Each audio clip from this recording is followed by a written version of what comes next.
IPL শেষ হয়ে গেল, মাঝে কিছুদিনের গ্যাপ থাকলো, তারপর ভারত আফগানিস্তানের টেস্ট ম্যাচ শুরু হলো, যেখানে ভারত হেভি ব্যাটিং করলো, দুদিন ব্যাটিং করে 550+ রান লাগিয়ে দিল, বোলিং করতে এসে 5টা উইকেট নিয়ে নিল, মানে টেস্ট ম্যাচে দুদিন অলরেডি শেষ হয়ে গেল। তারপর ওইদিকে তোমার আয়ারল্যান্ড এবং ইংল্যান্ডের বিপক্ষে টি-20 সিরিজ খেলার জন্য স্কোয়াড অ্যানাউন্স করে দিল, এশিয়ান গেমের জন্য স্কোয়াড অ্যানাউন্স করে দিল, ভাইবাব সূর্যবংশী দলে জায়গা পেলো, প্রিন্স যাদব দলে জায়গা পেলো। আচ্ছা, তারপর ওইদিকে তোমার কি আমাদের টি-20 এর ক্যাপ্টেন পর্যন্ত চেঞ্জ হয়ে গেল, সূর্যকুমার যাদব থেকে শ্রেয়াস আয়ার হয়ে গেল, বাট আমাদের খায়রুল্লাহ কোথায় গেল? হে এ ভাই, কিছু বলছো না কেন? ও দাদা, তুমি কোথায় গেলে? ঠিকঠাক আছো তো নাকি? আরে কিছু তো পোস্ট করো ইয়ার, ভালো লাগছে না তোমাকে ছাড়া। কোথায় গেলে তুমি? আমি এখানেই আছি, আমি এখানেই আছি ভাই, আমি কোথাও যাইনি, আমি ইধার ही था, बस थोड़ा রাস্তা ভাটাক গেয়া তা ভাই। ও বাপ গো, রাস্তায় কেউ যায়? আর যাবো না, আর যাবো না, আমার ভুল হয়ে গেছে। তোমরা ভেবে নাও একটা ইয়ং ছেলে কোন রাস্তায় যেতে পারে। নমস্কার, আমি যাবো না ভাই। আর তাছাড়াও 4 দিন আমার একটু কারেন্ট পেছু মারলে, বুঝলে তো, আর মানে একবারে যা বৃষ্টি হলে রে ভাই, ঝড়ে একবারে পোল মোল ভেঙে এই সেরকম দিপিক দিপিক করছে লাইট। এটাকে তো এর জন্য আমি কালকে ভিডিও বানাতে পারলাম না। এই যে পাশের লাইটটা জ্বলছে, এই দিপিক দিপিক করছিল মালটা, আর একটা বাইরের লাইটে দম করে ফাটিয়ে দিলে ভাই, দুটো লাইট আমাদের কেটে গেল, বুঝলে তো। মানে এত বাজে বৃষ্টি হয়েছে, মানে ঝড় হয়েছে আর কি, বৃষ্টি হয়েছে, দিয়ে আমাদের তো একদম লো ভোল্টেজ হয়ে গেছিলো ভাই, কারেন্ট দিপিক দিপিক করছিল। মাঝে একদিন বাবাকে নিয়ে কলকাতা গেছিলাম হসপিটাল। আর দুদিন কি করেছি কি জানি ভাই, এই করেই আমার একটু কেটে গেছে। আমি ক্ষমা চেয়ে নিচ্ছি ভাই, ক্ষমা চেয়ে নিচ্ছি, ঠিক আছে। আমি ভিডিও চেয়েও বানাতে পারিনি, আসলে আমি ট্রাই করলাম ভাই, বুঝলে তো। আমি আউটডোরেও ট্রাই করলাম, মানে আমার ঠিক জমছে না মরণ দশা। এখানে আমাকে বেশ ভালো লাগে। আমি আউটডোরে কতদিন করিনি বলে জড়িয়ে যাচ্ছে কথা। আউটডোরে যখন করছি না, মানে আমাকে কেমন একটা লাগছে নিজেকে দেখে, বুঝলে তো। তবে বানাবো এইবার, আর কোনো গ্যাপ হবে না, ঠিক আছে, কোনো গ্যাপ হবে না এবারে। আর ফাটিয়ে দেবো, ঠিক আছে। তোমরা রাগ করো না, শুনটু মুন্টুরে, অনেক দিনের গ্যাপ হয়ে গেল, তবে আর গ্যাপ করবো না, ঠিক আছে। যারা চ্যানেলে আছো অবশ্যই সাবস্ক্রাইব করে নেবে, আর যারা ফেসবুক থেকে দেখছো অবশ্যই ফলো করে নেবে। সব ডায়লগও গুলিয়ে যাচ্ছে মাইরি, কালকে থেকে আমি ফাটিয়ে দেবো, তবে আজকে একটু ম্যানেজ করে নিও। যাই হোক ভাই, সব তো শুরু হয়েই গেছে, তোমরা এতক্ষণে সব জেনেই গেছো, বাট তারপরেও বাসি খবর একটু আলোচনা করতে হবে, তাছাড়া তো আর কিছু নেই। আপাতত বর্তমানে আমাদের টেস্ট ম্যাচটা দিয়ে প্রথমে শুরু করি ভাই।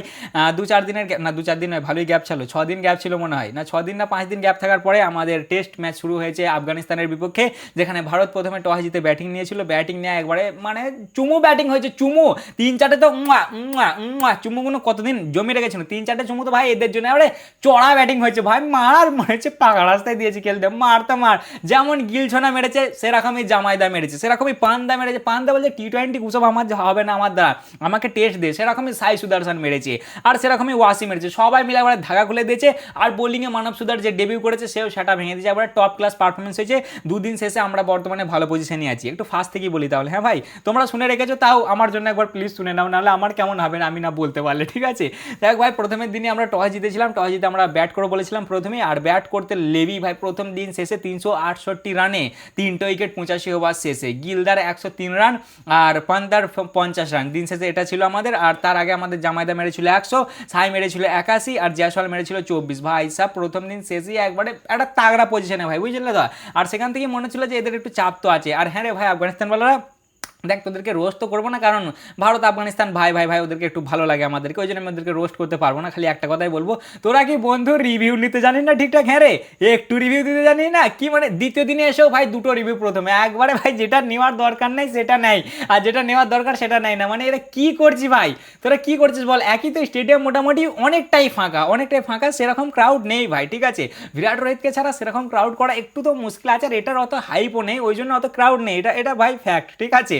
বাট তাছাড়াও তোরা কি করছিস ভাই, করছিসটা কি? আগের দিন আমার জামাইদারে একটা ভাই এজ লেগেছিল, সেটা নিনি। আজকে তারপর হচ্ছে তোমার গিলেরটা মনে হচ্ছিল, মানে গিল আউট ছিল, ওরা রিভিউ নিয়ে নিকো। তারপর আবার কি বলে ওর নামটা কি যেন, একটা পান্তার একটা কি হলো, এজ লেগে ক্যাচ গেল না কি গেল, ওরা অ্যাপিল করলে না কি করলে, এরকম করে ভাই ওটা একটা মিস করলে। মানে কি করলি ভাই তোরা? হ্যাঁ, করলিটা কি তোরা? নিজের পায়ে নিজেরা কুড়ুল মেরেছিস। যাই হোক ভাই, প্রথম দিন শেষে ওদের সালিম যে ছিল, যে 5 উইকেট হল নিচে ভাই, ও খুব ভালো বল করেছে, একটু মার খেয়েছে বাট বল ভালো করেছে। আর একজন কে ছিল, তারা মানে আর কি ওরা ভালো করেছিল না, ভালো করেনি ভাই, মোটামুটি করেছে ভাই, খুব মার খেয়েছে। আর আজকের আপডেটে যদি চলে আসি, আজকে যে আমাদের গিলদা আর পান্তা দুজনে মিলে ব্যাটিং শুরুয়াত করে আজকে দ্বিতীয় দিনের। গিলদা 126 রানে আউট হয়ে যায় 177 বলে, ঠিক আছে। আর ধ্রুব জুরেল এসে মেরেছিল 19 রান, পান্ত মেরেছে 81 রান, আচ্ছা মানব সুতার 28 রান মেরেছে, ওয়াসি 50 কমপ্লিট করেছে, কত মেরেছে 52 রান, আর কুলদীপ দা মেরেছে 9 রান। মাঝে আমাদের ভিভ রিচার্জ ডিএসপি সিরাজ এসেছিল, যে একদম আলাগ মুডি এসেছিল, টেস্টে টি20 মোডে এসেছিল, ধুমধারাক্কা ভাই সাহেব মারে 12 বলে 22 রান দিয়ে ভারত 564 রানে ডিক্লেয়ার করে 127 ওভার খেলার পর 8 উইকেটে। ভাই সাহেব সে মার তো মার ভাই, মেরেই যাচ্ছে, ছাড়ছে না ভাই, খুব মার দিয়েছে ওদেরকে, বুঝলে তো। যাই হোক তারপর ডিক্লেয়ার করে দেয়, দিয়ে আমাদের বোলিং আসে, আর বোলিং কি সুন্দর সুরাত হয় ভাই, একবারে চুমো বোলিং হয়, ঠিক আছে। তো প্রথমেই ভাই মানব সুতারা আসে, ডেবিউ করেছিল, যে সে আউট করে দেয় তোমার ইয়েকে, আব্দুলকে, যে 18 বলে 16 রান বানিয়ে আউট হয়ে যায়। তারপরে আতাল এসেছিল, তাকে তো প্রসিদ্ধ একবারে ভাই পুরো বোল্ড করে দেয়, উইকেটই উড়িয়ে দেয়, ঠিক আছে। 27 বলে 17 রান বানিয়ে সেও আউট হয়ে যায়। গুরুবাজও মানে সেরকম কেউই ওরা কিছু করতে পারেনি ভাই, সেরকম যেতে পারেনি, একমাত্র ওদের একজন আমি কাকে দেখলাম যে দাঁড়িয়ে আছে, আই থিঙ্ক রেহমাত ছিল ওটা, ওনার নাম রেহমাতি যতটা আমার মনে আছে, সে 43 রান মতন বানিয়েছে, একমাত্র ওই ভাই সাহেবই দাঁড়িয়ে আছে, ভাই বাকিরা সব এসছে আর গেছে, ঠিক আছে। দে ওরা বর্তমানে দ্বিতীয় দিন শেষে 113 রানে ওদের 5টা উইকেট পড়ে গেছে 39.4 ওভার খেলার পরে, দিয়ে 564 রানের আর কি টার্গেটে ওরা 113 রান বানিয়েছে, এখনো 451 রানে ওরা পিছিয়ে আছে। আমার কথা চাপই লাগছে ভাই, ঠিক আছে, চাপ লাগছে মানে ভাই হয়ে গেছে কেল্লা পথে, এখান থেকে 481 রান বানাতে হবে, তারপর ওরা আবার কিছু টার্গেট দেবে, চাপ আছে ভাই, সত্যি কথা বলতে চাপ আছে, ঠিক আছে। দুদিন হয়ে গেছে, বোলিংয়ে আজকে আমাদের খুব ভালোই বোলিং হচ্ছে, সেরকম খারাপ কিছু হয়নি কো। সিরাজদা 6 ওভারে 24 রান খেয়েছে, প্রসিদ্ধ 7 ওভারে 27 রান খেয়ে দুটো নিয়ে উইকেট নিয়েছে। মানব খুবই একটা ইমপ্রেসিভ ভাই, হেভি বল করেছে, হেভি মানে মাজাক সাঁটকে সত্যি খুব ভালো বল করেছে, সে অলমোস্ট 16 ওভার করেছে, তোমার 21 রান খেয়েছে, 3টে উইকেট নিয়েছে, আর 7টা মেড ইন করেছে। আচ্ছা কুলদীপ দাস 7 ওভারে 29, আর ওয়াসি 4 ওভারে 12। এই ছিল মোটামুটি টেস্টের আপডেট। টেস্ট অত হাইলাইটস নেয়, ঠিক আছে ভাই, মানে টেস্ট নিয়ে অত মানুষ আলোচনা করেনি, মানুষ এখন মেন আলোচনা করছে হচ্ছে আমাদের স্কোয়াড নিয়ে। আমাদের স্কোয়াড অ্যানাউন্স হয়েছে তোমার আয়ারল্যান্ডের বিপক্ষে টি20 এর জন্য, ইংল্যান্ডের বিপক্ষে টি20 এর জন্য, আর এশিয়ান গেমের জন্য, ঠিক আছে। যেখানে সব থেকে বড় হাইলাইটস হচ্ছে আমাদের ছোট খেপু ভাই বাব সূর্যবংশী ভাই চান্স পেয়েছে দলে, আর এটা তো পাওয়ারই ছিল ভাই, পাওয়ারই ছিল, যেভাবে সে আর কি তার আইপিএল সিজনটা গেল, এটা তো পাওয়ারই কথা ছিল। আর নেক্সট বিগ থিং হচ্ছে ইন্ডিয়ান ক্রিকেটে তোমার হচ্ছে ভৈভব সূর্যবংশী, ঠিক আছে। যতই বলো তোমরা সুপারস্টার কালচার শেষ করবো, অত সহজ নয় ভাই, ঠিক আছে। তো ভৈভব সূর্যবংশী হতে চলেছে আমাদের নেক্সট বড় স্টার, সে দলে চান্স পেয়ে গেছে, আর পাওয়ারই ছিল ভাই। তবে আরসিবি বালাদের সাথে এরা নাইনসাফি করে দিলে, হ্যাঁ আরসিবি বালাদের সাথে তোমরা নাইনসাফি করলে, ওকে একজনকে নিতে হতো, হ্যাঁ গোটা দলটা থেকে একটা প্লেয়ারকে নেয়নি ভাই, সব দল থেকে মোটামুটি একটা করে নিয়েছে। আমি এক জায়গায় কোথায় দেখলাম 9টা দল থেকেই একজন করে আছে ভাই, খালি আরসিবি বাদে যারা চ্যাম্পিয়ন হয়েছে, ব্যাক টু ব্যাক চ্যাম্পিয়ন হওয়ার পরেও তাদের একটা প্লেয়ারও নাই, না রাজাত পাটিদারকে নিয়েছে, না কুনালকে নিয়েছে, আর না ভুবিকে নিয়েছে। আর তোমরা একটা দুটো ম্যাচের জন্য চান্স দিতে পারতে ভাই, হ্যাঁ কাউকে একটা নিতে পারতে ভাই, মনে সান্ত্বনা দেওয়ার জন্য। তোমাদের এত কিসের আরসিবির প্রতি রাগ বলে দিক নেই, আরসিবি ফ্যান কেন ঠিক করিনি ভাই, ওরা ঠিক করিনি, আমি তোমাদের সাথে আছি, ঠিক আছে, এরা মোটেই ঠিক করিনি। আর আমাদের নতুন ক্যাপ্টেন হয়েছে সিরাজ আইয়ার, যেটা আমরা সকলেই আশা করছিলাম। দেখো আমার সূর্যাদার প্রতি কোনো রাগ নেই, ঠিক আছে, সূর্যাদার no doubt top class captain টি20, সে আমাদেরকে এশিয়া কাপ জিতিয়েছে, টি20 ওয়ার্ল্ড কাপ জিতিয়েছে ভাই, top class captain. But recently এই 2 বছরে না সূর্যাদার সেরকম ব্যাটিংয়ে পারফরমেন্স আসছিল না ভাই, এটা ফ্যাক্ট, সত্যি কথা যেটা সেটা তোমরা বলো, ফ্যাক্ট নয়, সূর্যাদার সেরকম ব্যাটিংয়ে কন্ট্রিবিউশন আসছিল না। ক্যাপ্টেন্সি তো নো ডাউট সে ভালো করছিল, বাট রান তার দ্বারা ঠিকঠাক আসছিল না, ওটাই মনে হয় সূর্যাদা ড্রপ হওয়ার কারণ যদি সূর্যাদা ব্যাটিংয়ে ভালো করতে পারতো একটু, তাহলে সে ড্রপ হতো না, আমার যতটা মনে হয় আর কি। আর তাছাড়াও সিরাজদা ডিজার্ভ করতো ভাই, এমনটা নয় তো যে আনডিজার্ভিং বা কিছু নয় ভাই, সত্যি ডিজার্ভ করতো। দলে কামব্যাক করেছে সে, 2023 সালে লাস্ট টি20 খেলেছিল সে, মানে তারপর আর সে দলে জায়গা করতে পারছিল না, আর এখন কামব্যাক করলো তো একবারে ক্যাপ্টেনের রূপে ভাই, একদম টপ ক্লাস। তবে ভাইস ক্যাপ্টেন্সিতে আমার মাথায় মোটেই ঢোকে না, মানে কি করছে ভারত, করছে এটা কি, ভাইস ক্যাপ্টেন্সিটাকে একবার মজাক বানিয়ে রেখে দিয়েছে, যখন যাকে মন যাচ্ছে তখন তাকে বানিয়ে দিচ্ছে। দেখো আমি তিলকের প্রতি মানে অসন্তুষ্ট নয়, ঠিক আছে বানাতেই পারো তোমরা, বাট এটা করছোটা কি, প্রথমের এশিয়ান গেমে তোমার 2022 সালে ক্যাপ্টেন ছিল ঋতুরাজ গায়কোয়াড়, আর ভাইস ক্যাপ্টেন জিতেশ, তারপরে তোমার 2024 টি20 ওয়ার্ল্ড কাপে ক্যাপ্টেন রোহিত শর্মা, আর ভাইস ক্যাপ্টেন হার্দিক পান্ডিয়া। তারপরে এই রিসেন্ট টি20 ওয়ার্ল্ড কাপে captain Suryakumar Yadav, vice captain আকসার প্যাটেল। আবার এই এশিয়ান গেম চলে এলো, সেখানে captain Siraj Iyer, vice captain তোমার তিলক।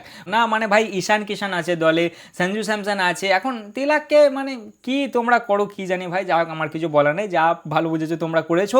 এর আগের মানে 2026 টি20 ওয়ার্ল্ড কাপের স্কোয়াড থেকে যদি চেঞ্জ দেখো, তাহলে চেঞ্জ ভাই দলে থেকে বেরিয়ে গেছে আর কি তোমার সূর্যাদা, রিঙ্কুদা, হার্দিকদা আর কুলদীপদা, আর নতুন করে দলে অ্যাড হয়েছে সিরাজদা, বৈভব, নীতিশ কুমার রেড্ডি, রবি বিষ্ণই, হর্ষিত রানা, রানাজি না থাকলে হয় লালা। রানাজিকে দেখছি অনেকজন ট্রোল করছে। রে ট্রোল করার মতন কি আছে মহারাজ, তোমরা ওই ছেলেটাকে মোটেই মেনে নিতে পারো না ভাই, সে কিছু না কিছু ডিজার্ভ করে নিশ্চয়ই, নাহলে কেন তাকে বারবার ঢোকবে বলো, সে নিশ্চয়ই সেরকম কিছু আছে।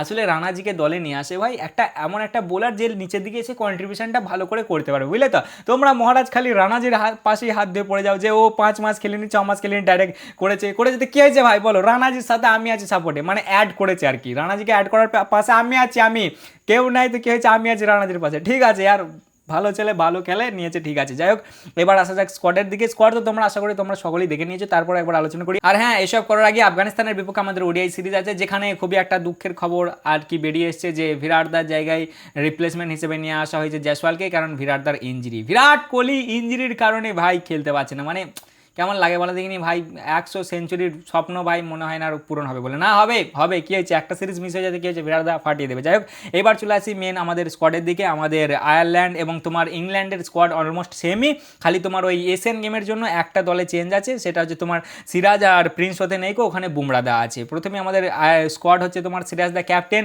তিলক ভার্মা ভাইস ক্যাপ্টেন, অভিষেক খেপু আছে, সঞ্জু দা আছে, ঈশান কিষান দুবে, এগুলো তো সবই এক্সপেক্টেড ভাই, এরা তো আমাদের থাকি।